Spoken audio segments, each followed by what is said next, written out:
Good. Now, next is the ERP module. So we now have this data set. We've defined our eye blinks and we've got a lot of triggers. So we can see in the data here, we've got this number 5, 3, 4, 1, etc.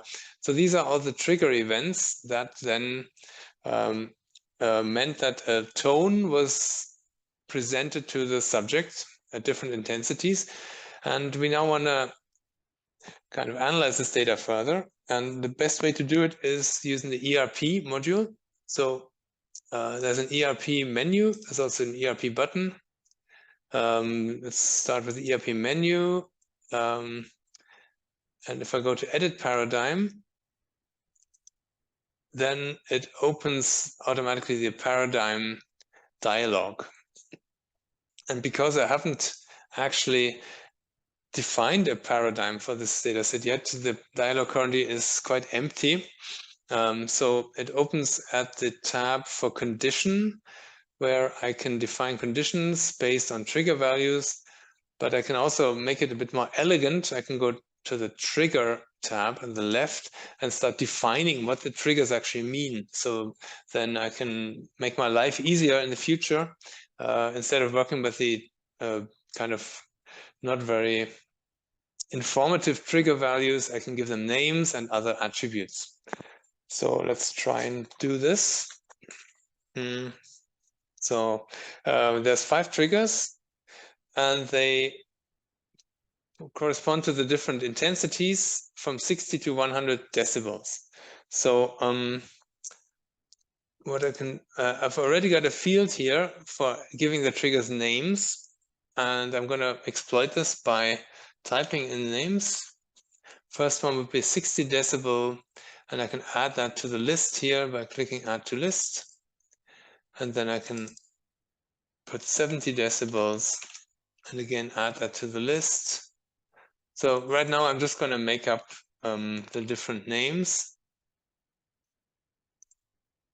that are available from 60 to 100 decibels and add them all to the list. So now I've got 5 different trigger names defined here.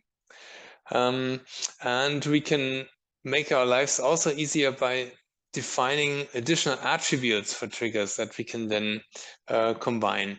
And for this data set, for example, we can define a modality. So for example, you could have more complex experiments where you have visual triggers, where you have auditory triggers, and maybe motor triggers, etc. So in this case, the modality would be varying between these different things. And in our case, the modality is actually auditory for all these triggers. So I'm just going to need one attribute value. First, I need to define these attributes. Yeah. So one attribute that I have is modality. Then I have another one that is, okay, let's define this. So now I can see that the attribute has also been added to the list at the bottom. And now I can also add this auditory attribute to the list. Then I can define a side. So for example, maybe I want to distinguish between stimulations that were done binaurally or unilaterally. In this case, they were all binaural. And I have a frequency attribute. I can define, and I can define an intensity attribute. We don't need to define all these attributes. I'm just doing it now basically a bit for show that we can do all these things. Maybe for this experiment, it's a slight overkill, but if you have a complex experiment, it might be very useful to have all these different attributes available. So for the frequency, they were all at 1000 Hertz. So I can put that to the list. And the intensity, again, varied between 60 decibels, 70 decibels, 80 decibels, 90, and finally 100 decibels. So now my list is populated, and now I just need to tell the program which trigger has which attribute values.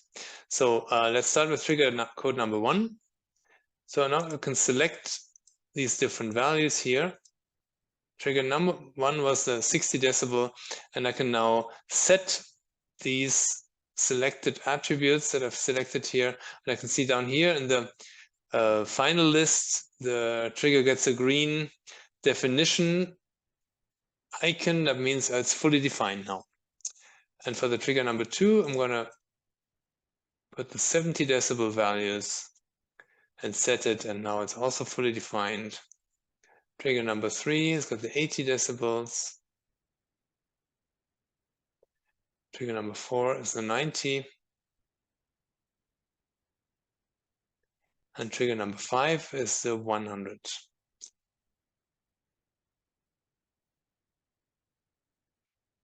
Okay, so now all the triggers are fully defined with all the different attributes. That's very cool. And why can we make, or how can we make use of this now? We go now to the condition, and now we can find it much easier to define a condition for our triggers to later average and analyze further. So the first condition would be the 60 decibel case, and it should contain all the triggers. So it goes through the list of the trigger events, and every time the current then name or intensity, say the current intensity is 60 decibel, then it should say yes, this fulfills my condition. So I insert this condition here, and I can see down here that now I've got a new condition, 60 decibels, and immediately I get the count of 96 events that are in this data set with this, that fulfill this condition. And now I'll go and do the same for the 70. So this is just current intensity is 70, insert it, and then I do an 80. So you can see that because these are pseudo-randomized stimulations, they don't all have exactly the same count, but it's always around 100. Put on 90 and the 100 decibels.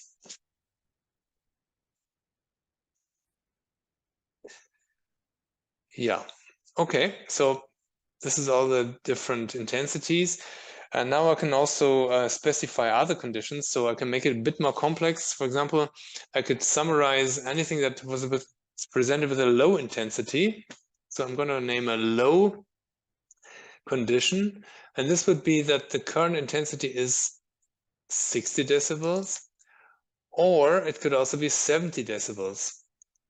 So, and I've got these Boolean flags here, and I've got this bracket symbol. So this allows me to make the conditions much more complex. I can now press the OR button with the 70 selected here, and now my condition reads current intensity is 60 decibels or current intensity is 70 decibels. And now I've got 189 of these events.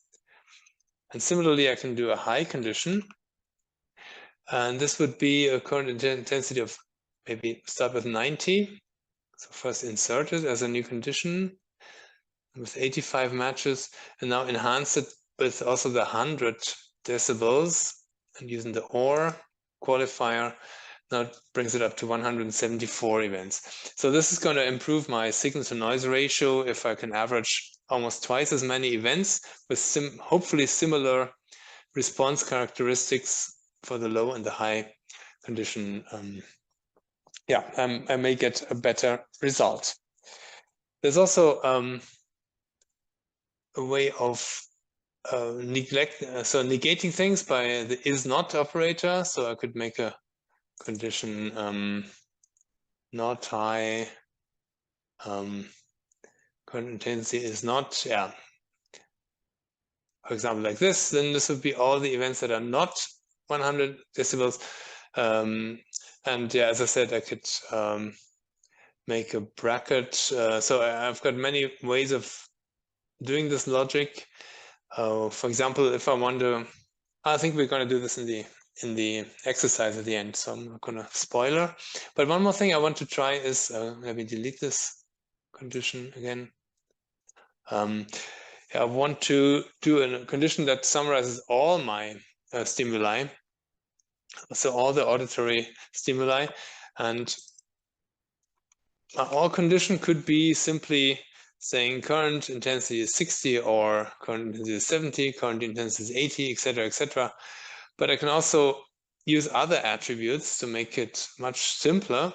So I could simply say all condition is current modality is auditory.